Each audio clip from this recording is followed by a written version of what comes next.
Magandang araw po sa inyong lahat mga kababayan at welcome back.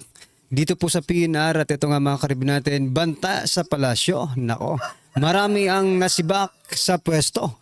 Yan mga kababayan, patungkol po riyan ang ating aalamin at bibigyan ng komento ngayong araw na ito.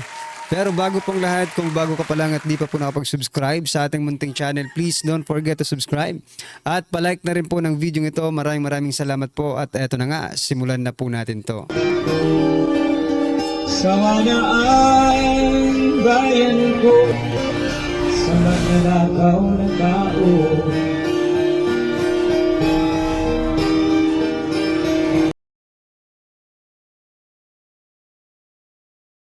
So yan mga kababayan, bago po natin muling i-play ang video ito, pasadahan po muna natin ang mga nagtitrending na mga balita dito po sa mundo ng social media. At ito na mga karibin natin, no? Unahin na po natin ito. Gaya nga po ng sabi ko dito sa thumbnail natin, ito po yung marami ang nasibak or natalo ngayong eleksyon mga kababayan, nasibak sa pwesto dahil natalo sa kanilang mga kandidatura. Unang-una na po dito mga karibin natin, no? Ito pong si Governor Gwen Garcia ng Cebu City, no? Endorsed by President Bongbong Marcos Jr. Nako, olats mga kababayan. Hindi po nanalo sa kanyang katunggali mga karibin natin, no? Na si Pam Bari 4. Yan. Napakalaki po ng diferensya, no? 830,000 plus si Bari 4 at si Gwen Garcia naman po ay 538,000 lang mga kababayan. So yan, nalagasan po ng kaalyado, kakampi ang ating Pangulo dyan po sa Cebu City mga kababayan. Alright. Bukod po dyan mga karibin natin, eto pa. Kilalang kilala po bilang isang kritiko ni former President Duterte at ng mga Duterte, si former Senator Trillanes, mga kababayan, talo rin po kay Malapitan Along. Yan, Caloocan City Incumbent Mayor Along, Malapitan, mahigit 100,000 boto ang lamang kay Antonio Trillanes, no?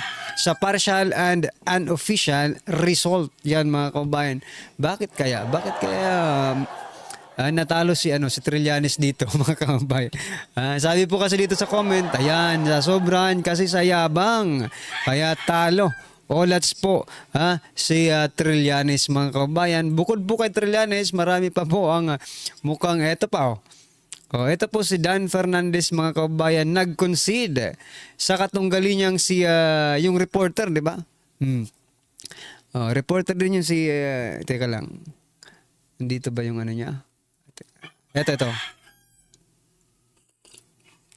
Sabi po dito sa Daily Tribune 7 hours ago, Mr. Chair loses chair in Laguna. Sol Aragones yon, congratulations po kay Ma'am Sol Aragones. Former journalist and lawmaker is set to take the helm of Laguna Provincial Capital after Dan Fernandez concede defeat online. Yan sumuko si Dan Fernandez mga kababayan sapagkat napakalaki rin po ng diferensya, no? Ng result ng vote result nila mga kababayan. All right? So mawawala na po tayo ng Mr. Chair mga kababayan, no? Yan, sino pa kaya ang mga natalo? Ito pa mga karibin natin, no?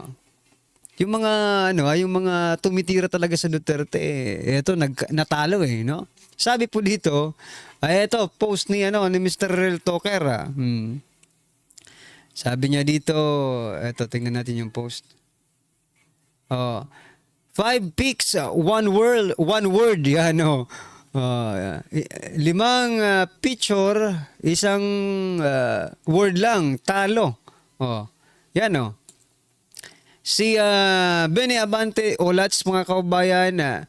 Kimbo, nako, olats din. Lalo na po si Castro, walang pinatunguhan si Castro mga karibin natin. At si Chua, ulats din. Gaya ng sabi ko kanina, si Fernandez, wala. Yan na. Ito po yung mga bumabatikos at nagpupush, no? Na talagang tirahin nila ng tirahin si Vice President Sara Duterte dyan sa Kamara. Pero ito, mga kababayan, talo po sa kanilang mga kandidatura. Isa lang pong ibig sabihin nito. The Filipino people didn't love what they do, mga Caribbean natin. Right?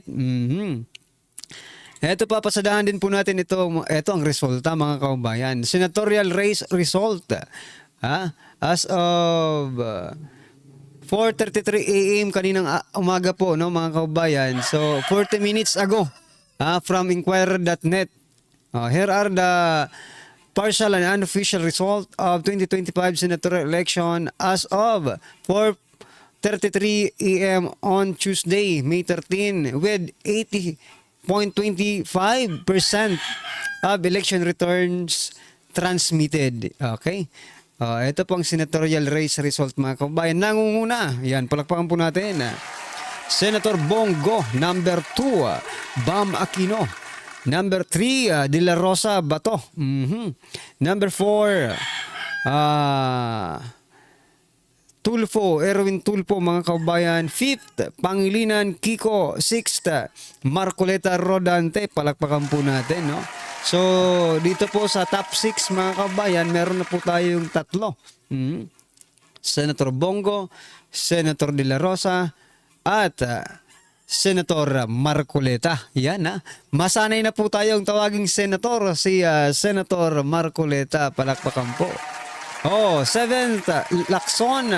8th, Tito Soto. Nako, Tito Soto po, nanalo, mga kababayan. Sana po ay, sabi niya po kasi, yung sweldo niya, ibibigay niya lahat sa mga, sa mga dukhang estudyante.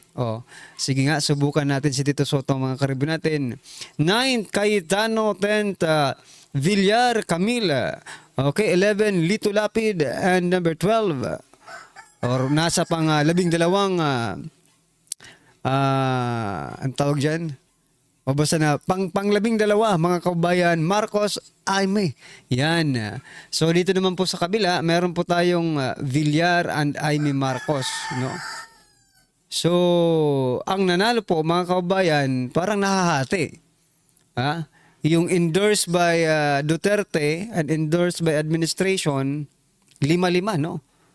Then, 2 pong Liberal Party, no? Kasi si Kiko at si Pangilinan. Mga dilawan ito eh. Senator Bongo, De La Rosa, tapos Marcoleta, Camille Villar, tapos Aimee Marcos. Sa kabila naman, Tulfo, Lacson, Soto, Cayetano, Lapid. 5-5 nga, mga kababayan, tapos 2 Liberal Party. Parang hating-hati yung resulta, mga kababayan. Hating-hati. Parang referee yung yung Liberal Party dito. Alright, ano pong masasabi nyo dyan? Yan po ay unofficial. Unofficial result. Partial and unofficial. 80% na po yan, mga kababayan, ng kabuang election returns, no? Alright, ito pa, mga Caribbean natin, pasadahan din po natin ito si Garcia. Sabi po ni Comelec Chair Garcia, no order yet to suspend the proclamation of Rodrigo Duterte as Davao Mayor, no?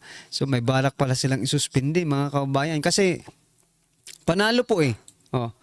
Yan, panalo po. Duterte Rodi, yan, for mayor. Nograles, 64,000 lang, 529,000 po yung nakuhang boto ni former President Duterte. So siya po ang magiging mayor ng Davao City. Kaya lang, eto, mukhang may plano silang isuspinde. Pero ito, pasaring lang ito, mga kababayan. Garcia, no order yet. Yet, ibig sabihin, hindi pa. So may plano sila. To suspend proclamation of Rodrigo Duterte as Davao Mayor. Pero nanalo din po si Baste bilang bilang Vice Mayor. So for example, i-suspend nila si Mayor Duterte, former President Duterte, ang papalit naman po ay si Mayor Baste. Kaya okay lang po yan mga kababayan, di ba? So dito po ipinakita ng taong bayan kung gaano nila or ng mga taga Davao kamahal si former President Duterte. Isipin nyo, Nograles mga kababayan, 64 lang. 64,000 lang. No? Anyways, congratulations former President Duterte and Basti Duterte and also Paolo Duterte for being the representative, no? Talo rin yung isang Nograles no, mga karibin natin. So, yan. Akala nyo siguro kayang-kaya nyo na, pero hindi pa pala mga kababayan. Alright? Okay, ito papasadahan pa po natin. Ito. Last po natin pag-uusapan. Ako, itong matindi. Ha? O saka nga pala si Tambaloslos panalo kasi walang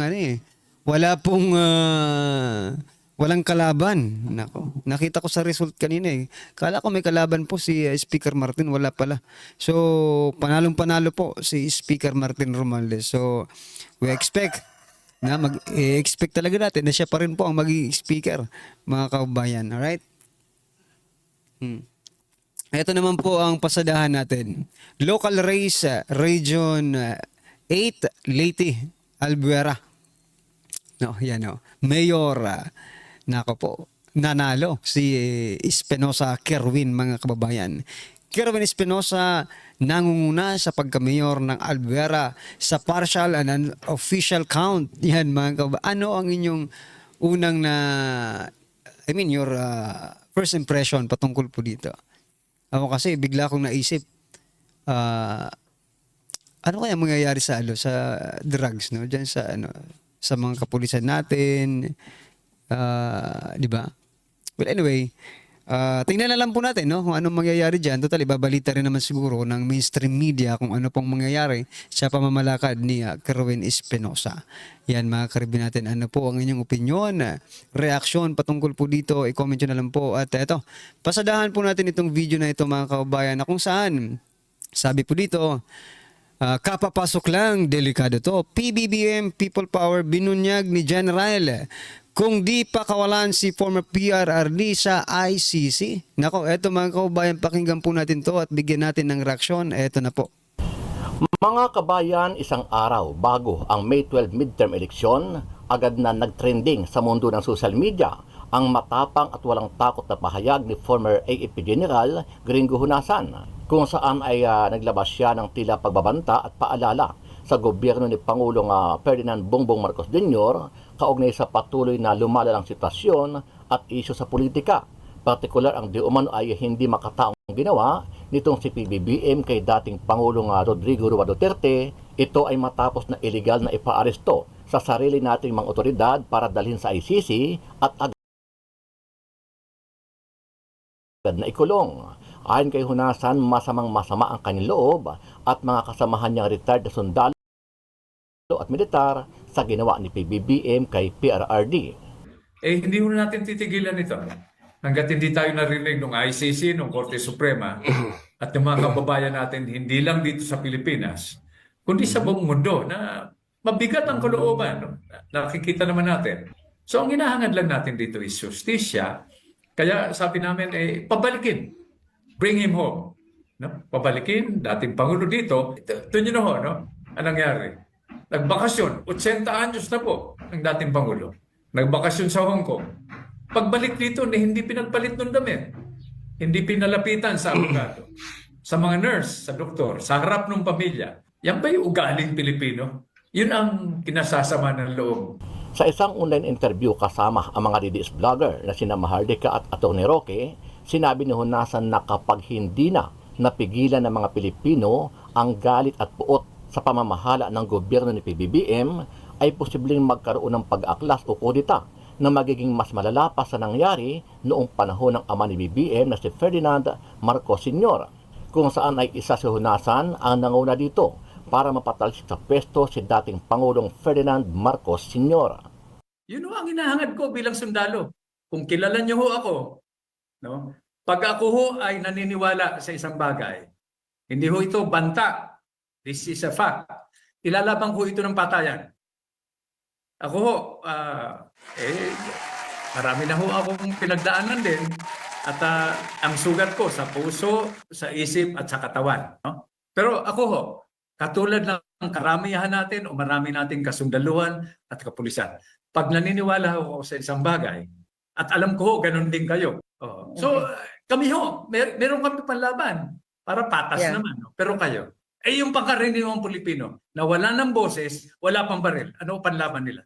Yun ang inaalala namin. Huwag natin hayaan na mag-deteriorate ito. Ako nagsasalita bilang sundalo lamang. Kung matatandaan, isang taon na ang nakalipas ay nanawagan at naglabas ng saloobin itong si Honasan sa gobyerno ni PBBM para magkasundo sila ni dating Pangulong Duterte para sa kapakanan ng bansa at ng bawat Pilipino. Pero sa halip na gumawa ng aksyon si Pangulong Bongbong Marcos Jr., kabaligtaran ito sa nais mangyari ni Honasan na nauwi nga sa pagtatraidor ni Marcos sa isang naging dating presidente na si Rodrigo Roa Duterte.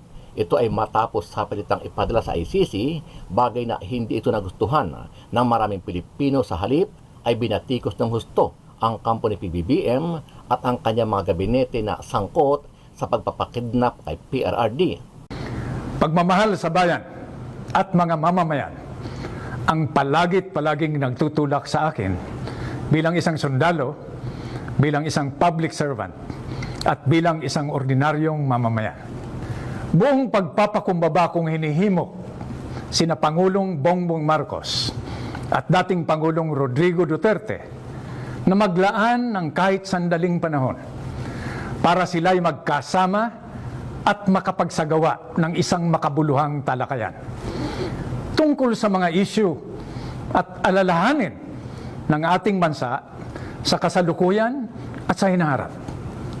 Naniniwala ako na lahat tayo'y may kakayahang iwasan ang mga panganib ng digmaan o hidwaan at ang mga pinsalang dulot ng pagkawatak-watak ng ating bansa. Mahal ko ang Pilipinas. Mahal ko ang mga Pilipino. At hindi ako natatakot na isakripisyo ang aking buhay gaya ng aking ginawa sa nakaraan. Titindigan ko ito kung ang nakararaming kababayan natin ang patuloy na magdurusa sa gitna ng tensyong politikal sa pagitan ng tinitingnan pa naman nating mga national leaders. Sa huli, sinabi ni Honasan na huwag naman sanang mangyari na mapuno ang mga galit na Pilipino para maiwasan ang people power na magiging dahilan ng panibagong dagok o problemang kakaharapin ng bansa partikular. Ang masamang epekto nito hindi lang sa ekonomiya, kundi maging sa buhay ng bawat isang ordinaryong Pilipino. So yan mga kaubayan, based on experience of former Senator Honasan, no? Based po yan sa experience niya sa ama ni President Bongbong Marcos Jr., no? Yang sinasabi niya po ay based on his own experience, na talagang parang magkakagulo talaga pag hindi na gani. Pero eto nga ang iniisipin niyo nga mga kaubayan, from the very start, no? Yung kung ano ba talaga, mayroon bang nagawang masama si Pangulong Duterte sa Marcos? Sige, think about it. Diba? Ano ba ang nagawa ni former President Duterte? Bakit ginanito siya ni PBBM? May ginawa ba siyang masama sa Marcos? Diba? Yung mga kaso ni First Lady Imelda Marcos, diba? Hindi po pinayagan kasi for humanitarian reason, no, matanda na kasi. Hindi po pinayagan ni former President Duterte na ipagpatuloy yun, no? Yung pagpapalibing sa kanyang ama. Paulit-ulit lang tayo dito mga ka-review natin sa pagpapalibing because it is really disappointing, mga kabayan. Nakaka-disappoint. Kasi kung sino pa ang tumulong sa kanila, siya pa ang ginaganito. Grabe naman pong parusa ito. Grabe naman po itong parusa ninyo. May konsensya pa ba kayo? Well, anyway, wala na tayong magagawa dyan. Nandyan na yan eh. At saka hindi na po maibabalik, no? Yung nakaraan kung meron man, mga kaubayan. Anyway, Ano po ang inyong opinion, reaksyon patungkol po sa video ito mga kaubayan? I-comment nyo na lang po sa baba para at least alam po ng ating mga kaubayan ang inyong opinion. Maraming salamat po. Please don't forget to like the video. Maraming salamat po. Sawa na ang bayan ko sa magnanakaw na tao.